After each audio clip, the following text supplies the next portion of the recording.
He closed his heart to the world, until a wounded stranger collapsed at his door carrying secrets that could burn an empire, and force him to choose between revenge and the only love he ever found. He closed his ranch to the world, until the night she collapsed at his door. The wind carried dust across the dry plains like a warning no one could hear. For 10 years, Caleb Mercer had lived alone at the edge of Black Hollow Valley, a stretch of land most men avoided and most women never returned from. His ranch house stood weathered and stubborn against the horizon, much like the man who lived inside it. People in town used to say Caleb had a heart once. Used to. Before the betrayal. Before the fire. Before the grave on the hill. Now, if a woman came knocking on his door, she left just as quickly, turned away with nothing but a cold stare and a single sentence. I don't keep company. It didn't matter who she was. A widow needing work, a schoolteacher seeking shelter, a traveler stranded by broken wheels. Caleb Mercer didn't bend, didn't soften, didn't care, or at least, that's what everyone believed. The man who stopped believing. Caleb had been young once, young and foolish enough to believe in promises. Her name had been Margaret Hale. She'd ridden into Black Hollow with city dreams and soft hands, claiming she wanted a quiet life. Caleb built her a porch swing, planted roses near the fence, bought lace curtains from a traveling merchant. 6 months later, she left with another man. Not just any man, but Thomas Reed, Caleb's business partner. They didn't just take his trust. They took half his land. And when the barn burned down the following winter, taking his horses and savings with it, Margaret and Thomas were long gone. After that, Caleb stopped believing in love, in loyalty, in anyone who smiled too sweetly. He rebuilt his ranch with his own hands. Harder, stronger, alone. The night the storm came. It was late September when the storm rolled in. Thunder growled low over the plains, and rain fell heavy enough to turn dirt into slick rivers of mud. Caleb had just secured the barn doors when he saw something move beyond the fence line. At first, he thought it was debris caught in the wind.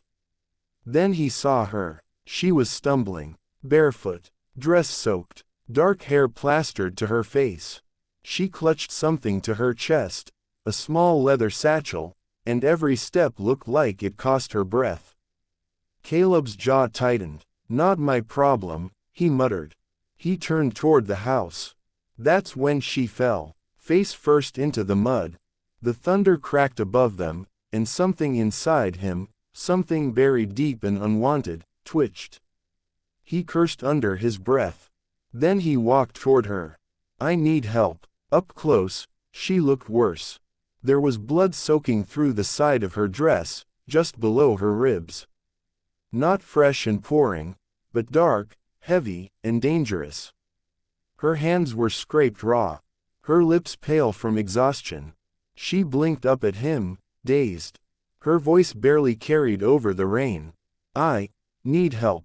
3 words. That was all. Not a plea, not a performance, just truth. Caleb stood frozen. He had turned away women for less. For more. For nothing at all. But something in her eyes wasn't asking for shelter. It was asking to survive. Who did this to you? He asked. She shook her head weakly. Please. They'll find me. That was enough. With a rough sigh, Caleb lifted her into his arms. She was lighter than she should have been.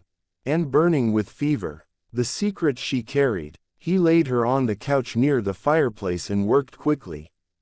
Clean water. Whiskey. Bandages. The wound wasn't a bullet, but it was deep, a knife slice, angled and deliberate. Whoever had hurt her meant to leave her bleeding on the road. She's lucky, he muttered to himself. Or, stubborn. When he tried to remove the leather satchel from her grip, her hand tightened, even unconscious. So he left it. Hours passed. The storm faded. She didn't wake. Caleb sat across from her in silence, staring at the flames. He hadn't shared his house with another soul in years. And now here she was, bleeding on his couch. A name at dawn. Morning light spilled across the wooden floorboards when she finally stirred. Her eyes opened slowly, confused at first, then sharp. She tried to sit up and winced. "Easy," Caleb said firmly from his chair. "You'll tear the stitches." Her gaze snapped to him. Fear flashed. "You're safe," he added, though the words felt unfamiliar in his mouth.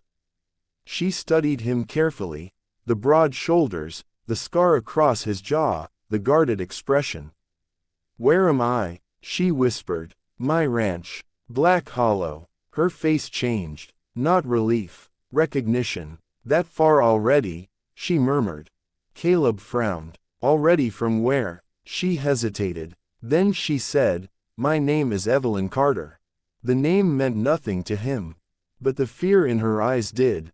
"And whoever's chasing you," he said slowly, "won't step foot on my land." For a moment, something flickered across her face. Hope. Trouble was coming. 2 days passed. Evelyn regained some strength, though she moved carefully and spoke little. Caleb noticed she watched the horizon often, like someone expecting shadows. She refused to explain who attacked her. Refused to open the satchel.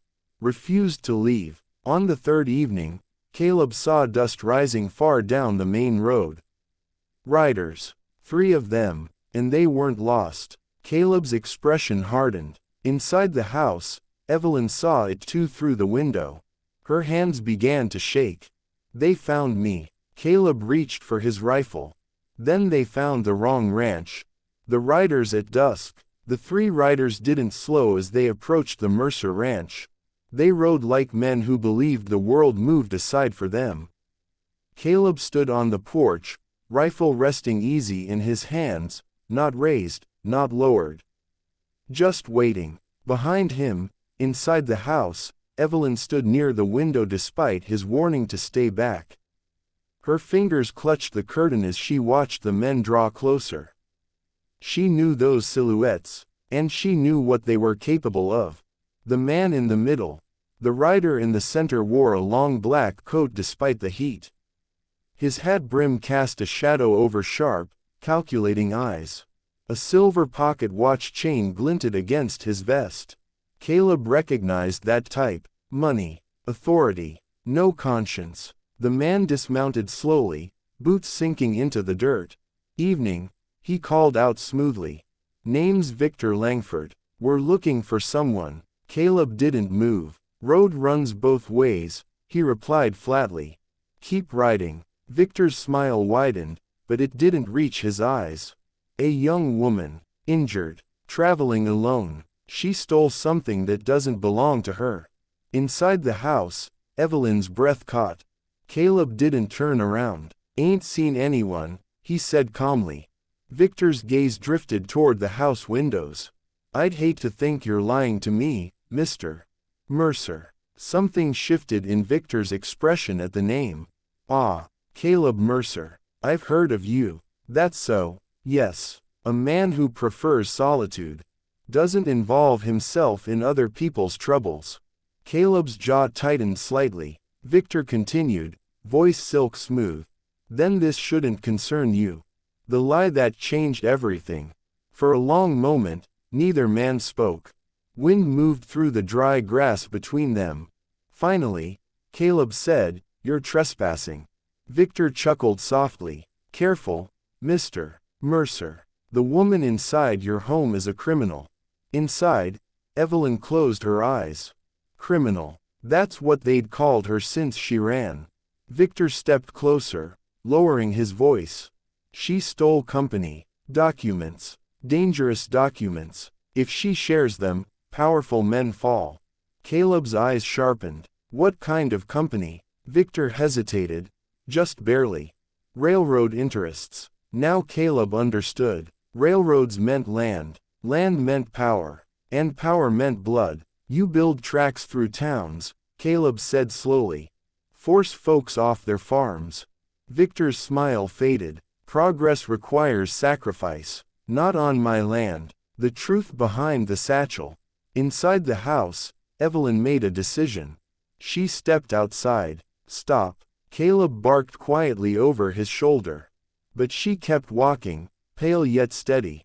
Victor's eyes lit with triumph. There she is. Evelyn stood beside Caleb, though she trembled. She didn't steal anything, she said, voice fragile but firm. I copied proof. That's all. Caleb glanced at her. Proof of what? Victor's pleasant mask slipped. Enough, he snapped. Miss Carter, you will hand over the satchel.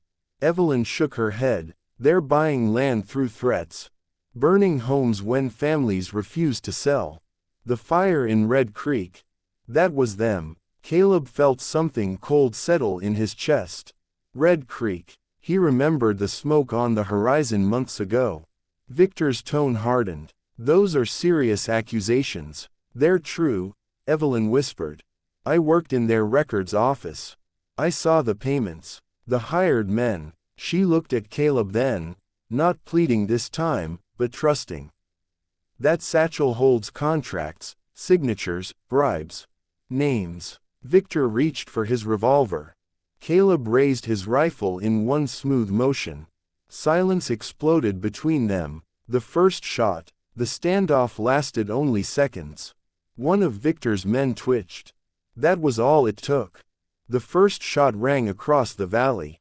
Caleb fired clean and fast, knocking the weapon from the man's hand. Chaos followed, gunfire splitting the air, horses rearing, dust flying. Evelyn dropped to the ground behind a water trough. Victor retreated toward his horse, fury burning in his eyes. This isn't over, Mercer.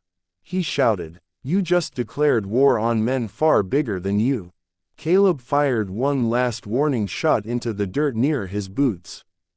Then bring them. Victor mounted and rode off with his wounded men, disappearing into the horizon. But his threat lingered. Aftermath. The ranch fell silent again. Smoke drifted faintly from Caleb's rifle barrel. Evelyn slowly stood, shaking. You shouldn't have done that, she said. Caleb didn't look at her. They would have killed you, and now they'll kill you too. He finally turned to face her. I've been dead before. Her expression softened at that. You don't mean that. He held her gaze. Don't I? A choice that couldn't be undone. That night, they sat across from each other at the wooden table. The satchel lay between them. For the first time, Evelyn opened it. Inside were neatly folded documents, railroad contracts, land seizure orders, coded payments, and a ledger listing towns marked for acquisition. Black Hollow was circled. Caleb's ranch, his land. They were coming anyway, Evelyn whispered. Caleb stared at the page. Victor hadn't just followed her. He'd been planning this. This valley feeds half the county, Caleb muttered. If they take it, they'll own everything. Silence settled heavily. Finally, Evelyn asked the question that changed everything. What are you going to do? Caleb leaned back slowly. For years, he'd avoided conflict. Avoided caring. Avoided hope. But now war had come to his doorstep. And this time, he wasn't alone. We don't run, he said quietly. We gather proof. We bring it to the governor in Carson City. Evelyn's eyes widened. That's days away. Then we ride at dawn. She looked at him, not the hardened rancher everyone feared, but the man who had lifted her from the mud without hesitation. You're risking everything. Caleb's voice was steady. They already tried to take everything once. A pause. He added softly, they won't do it again. A bond in the firelight. Later, as she prepared to rest, Evelyn stopped near the doorway. Why did you help me? She asked. Caleb didn't answer immediately. The truth surprised even him. Because when you said you needed help, he replied slowly, you weren't asking for rescue. She waited. You were asking for someone to stand with you. Evelyn felt warmth rise in her chest that had nothing to do with the fire. For what it's worth, she said quietly, I'm glad it was you. For the first time in years, Caleb almost smiled. But miles away, Victor Langford rode through the night with fury in his veins. He wasn't a man who accepted defiance. And he wasn't done. Not with Evelyn, not with Caleb, not with Black Hollow. The road to Carson City. The sun hadn't yet broken over the hills when Caleb saddled the horses. The valley lay quiet under pale blue dawn, but neither of them trusted the silence anymore. War had already started. Evelyn stepped out of the house carefully, her wound still stiff beneath the bandages. She wore one of Caleb's spare shirts tucked into a riding skirt, her dark hair braided over one shoulder. The leather satchel was strapped securely across her back. "You sure you can ride?" Caleb asked without looking at her. "I've ridden harder roads than this," she replied. He nodded once. They didn't speak again as they mounted up. Carson City was nearly 3 days away if they pushed hard. 3 days of open land. 3 days of being hunted. Shadows on the trail. By mid-morning, the valley had disappeared behind them. Dust rose beneath the horses' hooves as they followed a narrow ridge trail. Caleb rode slightly ahead, scanning the horizon. Evelyn watched him quietly. He moved like a man used to solitude, alert, contained, careful not to look back too often. But he always made sure she was still there. Around noon, Caleb raised his hand. They stopped. "What is it?" Evelyn asked. He pointed to the dirt behind them. "Fresh tracks. 3 horses. Not far back. They're following," she whispered. Caleb studied the marks. "No," he said grimly. "They're driving us." "Driving us where?" Before he could answer, a gunshot cracked from the rocks above. Stone splintered beside Caleb's shoulder. "Down!" he shouted. More shots echoed from both sides of the trail. They'd been funneled into a narrow pass. Victor's men weren't chasing blindly. They'd planned this. The narrow escape. Caleb fired toward the ridge, buying seconds. He grabbed Evelyn's reins. "This way." They veered off the main trail, plunging down a steep slope thick with brush. Branches tore at their clothes. Evelyn gritted her teeth against the pain in her side. Behind them, shouting erupted. But the brush was dense, and Caleb knew the land better than any railroad mercenary ever would. After a breathless 15 minutes, they reached a shallow creek hidden between tall cottonwoods. Caleb slid from his horse and listened. Silence. "They'll regroup," he said. "But they lost our trail for now." Evelyn exhaled shakily. "They want the documents before we reach the governor." "They don't just want them," Caleb replied. "They need them." She looked at him carefully. "And if we don't make it?" He met her eyes. "Then they'll burn Black Hollow to the ground. A town that couldn't be trusted." By dusk, they reached the outskirts of Briar Glen, a small trading town halfway to Carson City. Lanterns glowed in the windows of the saloon. Smoke drifted from chimneys. It looked peaceful. Too peaceful. "We'll need supplies," Caleb said quietly. "But we don't stay long." Inside the general store, conversations hushed as they entered. Evelyn felt the weight of eyes on her. Caleb approached the counter. Food, ammunition. The shopkeeper, a thin man named Hollis, avoided eye contact. "You're riding hard these days, Mercer." Caleb's expression didn't change. "Just passing through." Hollis nodded nervously, but Evelyn noticed something. A small telegraph machine behind the counter. Recently used. The ink was still drying on the paper strip. Her stomach tightened. The betrayal. They didn't make it 10 minutes out of town. As soon as they reached the North Road, riders emerged from behind the grain silos. 6 this time. Victor Langford rode at the front. He removed his gloves slowly as Caleb and Evelyn reined in their horses. "You disappoint me, Mr. Mercer," Victor said calmly. "I was hoping you'd choose the sensible path." Caleb's eyes flicked toward the town behind them. "Hollis," he muttered. Victor smiled. "Money persuades many things." Evelyn's grip tightened on the satchel. Victor's gaze softened slightly when he looked at her. Miss Carter, you were always intelligent, ambitious. You could still come back.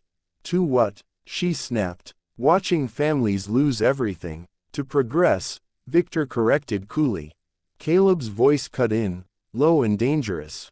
You call arson progress. Victor's smile faded. I call it inevitability. The truth about the fire. Victor's eyes shifted to Caleb. You lost something once, didn't you, Mercer? A barn fire. A business partner who disappeared. Caleb went still. Evelyn looked at him sharply. Victor continued, almost conversational. Funny how these accidents happen around land disputes. Caleb's heartbeat pounded in his ears. You're lying. Victor tilted his head. Am I? The implication hung heavy in the air. Thomas Reed hadn't just betrayed Caleb. He'd sold him out, and the fire may not have been an accident at all. Evelyn saw the storm building behind Caleb's eyes. Victor raised a hand. Last chance. Give me the satchel. Caleb slowly lifted his rifle again. No. A shot meant to kill. Gunfire erupted. This time, Victor's men aimed to kill. Caleb shot one rider clean from his saddle. Evelyn fired too, her hands shaking but steady enough to force another man back. Chaos thundered across the field. Then, a shot rang out. Evelyn gasped. Caleb's world tilted. She swayed in the saddle. Blood bloomed across her shoulder. Evelyn. She slid from the horse. Caleb caught her before she hit the ground, bullets tearing into dirt around them. He dragged her behind a wagon for cover. Her breathing was shallow. I'm okay, she whispered weakly. You're not. Victor's voice carried over the smoke. You can't win this, Mercer. Caleb's eyes hardened into something Victor hadn't seen before. Not grief. Not anger. Resolve. The turning point. Caleb stood slowly, stepping into the open. Victor's men aimed their rifles. But Caleb didn't fire. Instead, he shouted toward the town. You all hear this? Doors creaked open. Faces appeared in windows. Victor stiffened. Caleb's voice boomed across Briar Glen. This man burns farms, steals land, pays men to murder. Murmurs spread. Victor's calm began to crack. Don't be foolish, he hissed. Caleb pointed toward Evelyn's fallen form. She worked for him. She's got proof. More townspeople stepped out now. Victor realized too late. He'd made this public. And public meant witnesses. Retreat. Victor cursed under his breath. He hadn't expected resistance. He certainly hadn't expected attention. Fall back, he ordered sharply. The riders retreated, disappearing down the southern road. But before he left, Victor looked directly at Caleb. This ends soon. Then he was gone. A confession in the night. Caleb carried Evelyn into Briar Glen's small doctor's office. The town physician worked quickly to remove the bullet. It missed bone, he said. She'll live. Hours later, Evelyn woke to find Caleb sitting beside her bed. He looked exhausted. You should have left me, she murmured. He shook his head. That's not how this ends. She studied him. You heard what he said about the fire. Caleb's jaw tightened. I did. You think he was telling the truth? A long silence followed. Finally, Caleb answered quietly. I think I've been fighting ghosts for years. She reached for his hand. And now, he looked at her. Really looked at her. Now I know who I'm fighting. The bond that couldn't be denied. The room was dim, lit only by lantern light. You could still walk away, Evelyn whispered. Save yourself. Caleb's thumb brushed lightly against her fingers. I already chose. Her breath caught. When? She asked softly. He held her gaze. The moment you said you needed help. Something shifted between them, no longer survival, no longer obligation. Something deeper, real. Outside, the wind moved through Briar Glen like a warning. Victor Langford wouldn't retreat quietly. And Carson City was still a day away. But now the valley knew. Now there were witnesses. And now Caleb Mercer wasn't fighting alone. Carson City, where power decides who lives and who burns. Evelyn insisted on riding. The doctor in Briar Glen argued against it, but she refused to remain behind. The bullet wound in her shoulder was bandaged tight, her arm secured in a sling, her face pale but determined. "If we stop now," she told Caleb, "everything we risked dies here." Caleb didn't argue. He simply saddled the horses again. Carson City was less than a day away, and Victor Langford would not let them reach it easily. The ride through open country. They avoided the main road. Caleb led them through dry ravines and narrow ridges, choosing terrain that forced any pursuers to split up. The sky was wide and merciless overhead. Evelyn rode close behind him. "You think he'll try again?" she asked quietly. "He won't stop," Caleb replied. "Men like him don't lose in public." She nodded slowly. "He's afraid." Caleb glanced back. "Afraid? Yes. Not of us." Her eyes sharpened. "Of exposure." That was the difference. Victor thrived in shadows. Sunlight was dangerous. The past rides back. They were less than 10 miles from Carson City when they saw the riders ahead. 4 of them, blocking the narrow canyon path. Caleb slowed. One rider stepped forward. Caleb's breath left his lungs. Thomas Reed. Alive. Older. Thinner. But unmistakable. Evelyn saw the change in Caleb immediately. "You know him." Caleb's voice was flat. "I do." Thomas removed his hat slowly. "Caleb," he said. No apology. No shame. Just the same smooth tone he'd always used. "You should have stayed out of this," Thomas continued. "You never had a head for business." Caleb's eyes darkened. "Burning my barn was business." Thomas hesitated only a second. "You were in the way." The words hit harder than any bullet. Evelyn felt the rage radiating off Caleb like heat. "You let me think it was an accident," Caleb said quietly. "It was necessary," Thomas replied. "The railroad was coming through one way or another. Victor offered me a future." "And Margaret?" Caleb asked, voice tight. Thomas's jaw flexed. "She left with me. But she didn't last." Caleb said nothing. He didn't need to. Some betrayals outlive the betrayer. "The choice." Thomas gestured toward Evelyn. "Give me the satchel, and I'll let her live." Evelyn stiffened. Caleb slowly slid off his horse. "You don't get to bargain with her life," he said. Thomas smirked faintly. "You always were sentimental." Behind Thomas, one of the riders shifted nervously. They weren't confident. They weren't united. They were hired. Caleb noticed. So did Evelyn. She leaned closer and whispered, "Stall him." Caleb took a step forward. "You ever think about what you did?" he asked Thomas. Thomas frowned. "I did what men do to survive." "No," Caleb replied. "You did what cowards do." The insult landed. Thomas's composure cracked just enough. And that was the opening they needed. Canyon fire. Evelyn reached into the satchel, not for papers. For a small oil flask she'd hidden earlier. She hurled it toward the dry brush lining the canyon wall. Caleb fired into it midair. The explosion of flame roared upward, catching the brittle grass instantly. Smoke swallowed the narrow pass. Horses screamed. Men shouted. Chaos. Caleb grabbed Evelyn's reins. Now. They tore through the smoke before Thomas's men could regroup. Behind them, fire climbed the canyon walls like judgment. Thomas's voice echoed faintly through the smoke. "This isn't over, Caleb." But his words were swallowed by flame. Carson City. By late afternoon, the gold dome of Carson City's government building came into view. Civilization. Order. Or the illusion of it. Caleb and Evelyn rode straight to the governor's office. Guards blocked their path. "We need to see Governor Halbrook," Caleb said firmly. "No appointment," one guard replied. Evelyn stepped forward despite her pain. "This concerns the Western Continental Railroad." That changed everything. Within minutes, they were ushered inside. The governor's decision. Governor Edwin Halbrook was a large man with careful eyes and slow speech. He listened as Evelyn laid out the documents across the desk. Contracts, bribes, burn notices, land seizures, names.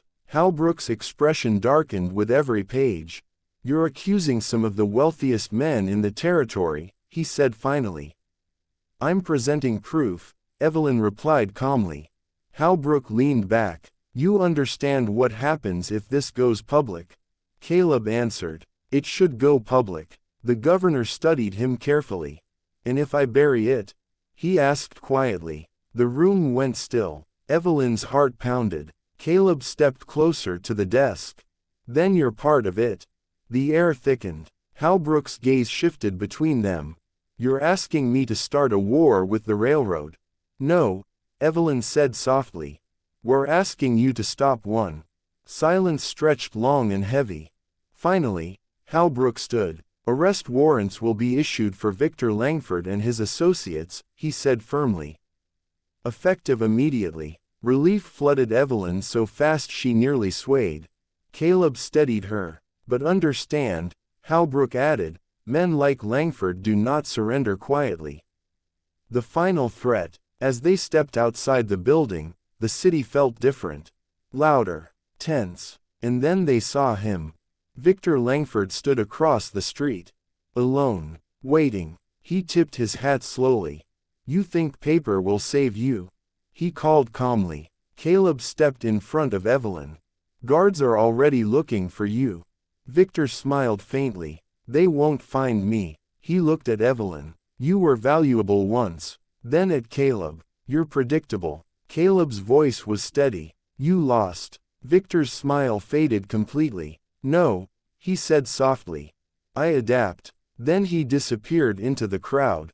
The moment of truth. That night, Carson City buzzed with rumors. Warrants were signed. Telegraphs sent. Railroad offices raided. Victor's empire was cracking. Evelyn stood on the balcony outside the boarding house, watching lanterns flicker below. Caleb stepped beside her. "It's happening," she whispered. He nodded. "Yes. But it's not over." "No." She turned toward him. "You could have killed Thomas in that canyon." "I could have. But you didn't." Caleb's eyes softened. "I've carried hate long enough." Her breath caught. And now, he looked at her the way a man looks at something he almost lost. "Now I want something different." The space between them felt fragile and electric. "Caleb," she began. He brushed a strand of hair from her face gently. "You asked for someone to stand with you," he said quietly. "I'm still here." Emotion rose in her chest, fierce and undeniable. "So am I," she whispered. For the first time in years, Caleb Mercer allowed himself to hope. But far beyond Carson City, in the darkness outside the territory line, Victor Langford mounted a fresh horse. Warrants didn't scare him. Exposure didn't scare him. What scared him was losing control, and men like Victor did not disappear quietly. Where the fire ends, Carson City woke to chaos.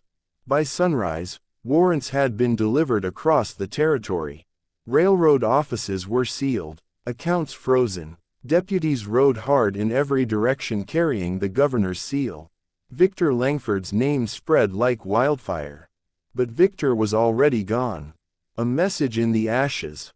The boarding house clerk handed Caleb a folded telegram just after breakfast. It contained only 6 words. "Black Hollow burns tonight. Come home." No signature. No need for one. Evelyn read it over his shoulder, her face draining of color. "He's going after the valley," she whispered. Caleb's jaw tightened. "He wants to draw me out. He wants you alone." Caleb met her eyes. "Then he won't get me alone." The ride back. They rode harder than they had before. No detours. No hiding. Smoke appeared on the horizon long before they reached the valley. Not thick yet, but rising. Evelyn's heart pounded. "If he's already there, he won't burn it empty," Caleb said grimly. "He wants witnesses." Victor thrived on spectacle. And Black Hollow was about to become his stage. The valley gathers. When they crested the final ridge, they saw them.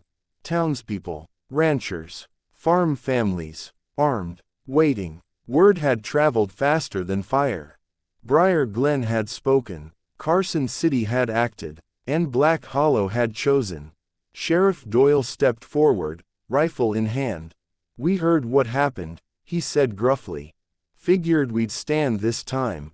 Caleb looked at the line of men and women behind him. Farmers, widows, boys barely old enough to shave. All of them ready. Victor had underestimated something. People pushed long enough stop running. The final confrontation. Victor Langford waited near Caleb's ranch house. Thomas Reed stood beside him. Several hired gunmen spread out behind them. Flames licked at the barn. Small fires set deliberately, threatening to grow. Victor smiled faintly when he saw the crowd approaching. "Well," he murmured. This became inconvenient. Caleb rode forward alone. Evelyn started to follow, but he gently stopped her. "This part's mine." She swallowed hard, but nodded. Caleb stopped 20 yards from Victor. "You always liked drama," Caleb said evenly. Victor's eyes flicked to the armed townspeople behind him. "You think this changes anything?" Victor replied calmly. "Railroads don't stop. Progress doesn't ask permission." Caleb's voice was steady. "Neither does justice." Victor's gaze sharpened. "You could have walked away, Mercer. You burned my life once." Victor shrugged slightly. "And yet here you are. Still standing." "Yes," Caleb said, "and so are they." He gestured toward the valley behind him. Victor studied the crowd more carefully now. Fear wasn't in their eyes. Resolve was. That unsettled him. Thomas's choice. Thomas shifted uneasily. "This is done, Victor," he muttered. "We should go." Victor's expression hardened. "You don't leave when challenged." Thomas looked at Caleb. Something old flickered there. Guilt, maybe. "You were right," Thomas said quietly. "I was a coward." Caleb said nothing. Thomas lowered his rifle slowly. "I thought money would make it worth it." Victor turned sharply. "You ungrateful fool." Thomas stepped away from him. No more fires. The hired gunmen hesitated. They hadn't signed up to fight an entire valley. Victor realized it too late. Control was slipping. The last shot. Victor reached for his revolver. He wasn't aiming at Caleb. He was aiming past him. At Evelyn. Caleb moved without thinking. The gunshot split the air. Pain tore through his side. He staggered but didn't fall. The valley erupted. Sheriff Doyle and 3 others tackled Victor before he could fire again. His weapon skidded across the dirt. Thomas stood frozen as deputies bound Victor's wrists. For the first time, Victor Langford looked small. "You think this ends me?" he hissed. Caleb pressed a hand to his bleeding side and met his eyes. It already did. The fire put out. Buckets moved in quick lines. Flames were stamped down before they could spread. The barn survived. The house stood. Black Hollow did not burn. Evelyn reached Caleb just as his knees buckled. "Stay with me," she whispered desperately, pressing her hand against his wound. He managed a faint, stubborn smile. "Didn't plan on going anywhere." Weeks later, spring came softer than expected. Victor Langford was tried publicly. The evidence Evelyn carried sealed his fate. Prison would hold him far from railroads and power. Thomas testified. He served time too, but something in him had already been sentenced long before the court. The railroad line was rerouted. Black Hollow remained free land.